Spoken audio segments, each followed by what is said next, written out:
Hi everyone, welcome to another edition of our NFL picks. It's week 9 in the NFL, halfway through the season, and we're going to start off with Thursday Night Football, one of the better Thursday night matchups that the NFL Network has scheduled this week. It faces the AFC North leading Bengals traveling to Miami to take on the Dolphins. The Dolphins have started hot, but not been so red hot lately. They face a red-hot Bengals team that's won a couple in a row. Bengals 3-point favorites. I'm going to give those points. I think the Bengals are the far superior team. I think it's going to be a long day for whoever has to try covering AJ Green. I think the Bengals might have the best defense in the AFC, starting with that defensive line with Geno Atkins, Carlos Dunlap, Michael Johnson, Burfict. No Ray Maluga, but I think they can replace him. They got some depth there. I like the Bengals to win this one by a field goal. Moving to the Sunday games, we're starting off 1 p.m. The undefeated Kansas City Chiefs travel to Western New York to face the Buffalo Bills. The Chiefs are also 3-point favorites, and I say lay those points. The Bills are not going to be able to beat the Chiefs. The Bills have a strong front seven, but a secondary that is up in a shambles, that hasn't been healthy. Really, the other guy who's played every game is Aaron Williams, who was last season a corner, converted to safety to start this season, and has played a lot of corner this season again, beginning his season as a safety. I think the Bills' offense, you've got a banged-up C.J. Spiller, who knows if he even plays, a banged-up Fred Jackson, a banged-up Stevie Johnson.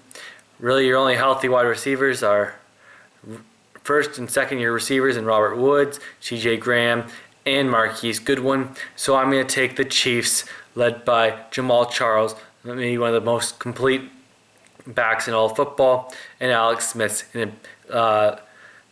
ability to maintain possession, as well as that number one ranked defense. Or if they're not number one, they are up there. Go to our next game, Falcons and Panthers. The Falcons are depleted by injuries. They lost every week. It seems like they're losing 2 players. So I'm going to take the Panthers, who have been hot, riding Cam Newton, who's been playing excellent lately. Minus 7.5 points on the home team, the Panthers. Going to our next game, the Vikings were embarrassed on Sunday Night Football by the Packers. They look to bounce back against the Cowboys, who lost in the final seconds to the Lions and gave up 327 yards to Calvin Johnson. I'm going to take the points, take the 10.5, take Adrian Peterson going back to his home state. I think he has a big game. The Cowboys lost Brian Walters, who was their best interior lineman. I think that the Vikings defense steps up in this one and keeps it close, keeps it within 10.5 points. We go to our next game, the Saints and Jets. The Saints are 6-point favorites. I say lay those points because you don't know what you're getting from Geno Smith week to week. One week he can throw 3 touchdowns. The next week he can throw 3 interceptions.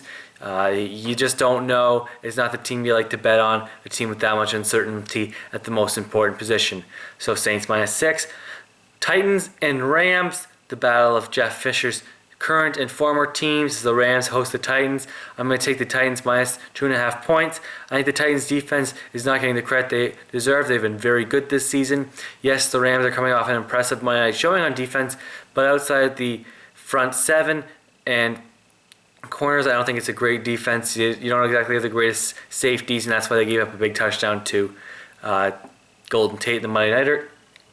Well, we look at the Titans, and it's all dependent on Jake Locker's improvement and what you get out of Chris Johnson on the ground.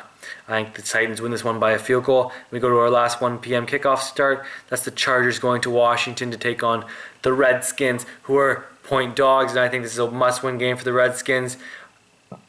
Take the point. Robert Griffin III, RG3s, has continued to get better each and every game, despite having a less than stellar performance in Denver last week. The running game has been excellent, and the defense is getting a little bit better.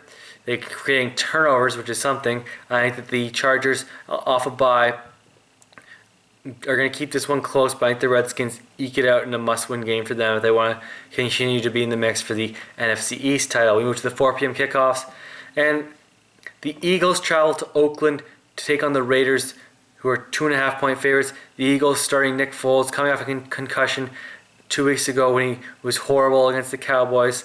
I'm going to take the Raiders. I think Terrell Pryor has looked very good, running the football, passing the ball.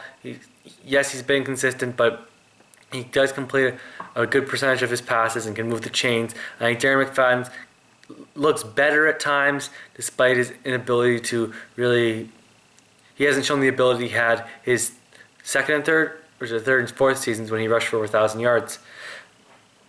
I think that the Raiders' defense is, yes, a bunch of makeshift veterans, but I think they compete and they're going to be able to limit the Eagles' high-speed offense. We go to the next game, the horrendous Buccaneers, 0-7, travel to the hardest stadium to play in the NFL, Seattle, who are 15.5-point favorites, and I'm going to give those points because I just don't see how Mike Glennon can create offense without Mike Williams now for the season, without Doug Martin for the season, without at least one of your guards, maybe both of your starting guards due to staph infections.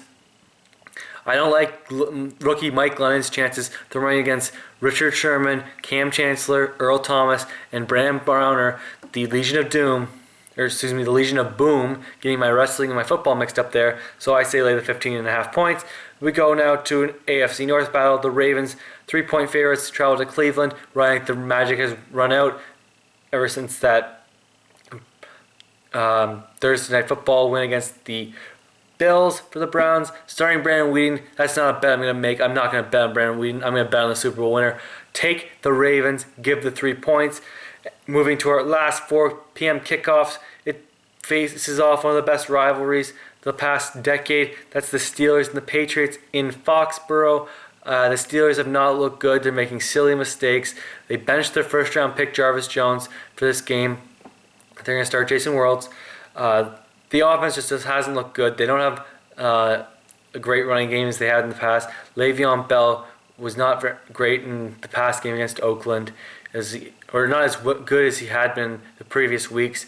Yes, you got an offensive line that David DeCastro is one of the top guards, but you're giving up a lot of pressure on Roethlisberger. The Raiders got, I believe it was 5 sacks against them.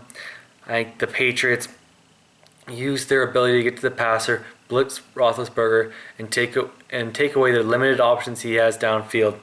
I think the Patriots cover the 6-point spread. Moving to Sunday Night Football, and I don't know how this line is so low. You have the Texans coming off a bye, the Colts coming off a bye.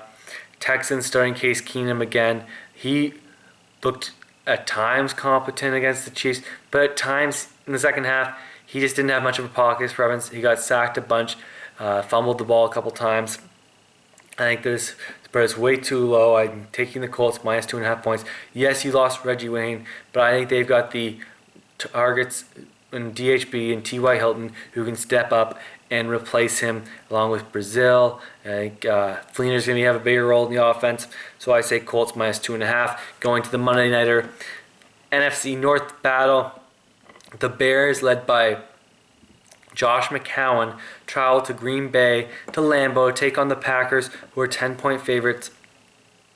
And I say take the Packers because the Bears defense, they're playing their defensive ends at defensive tackle because of injuries.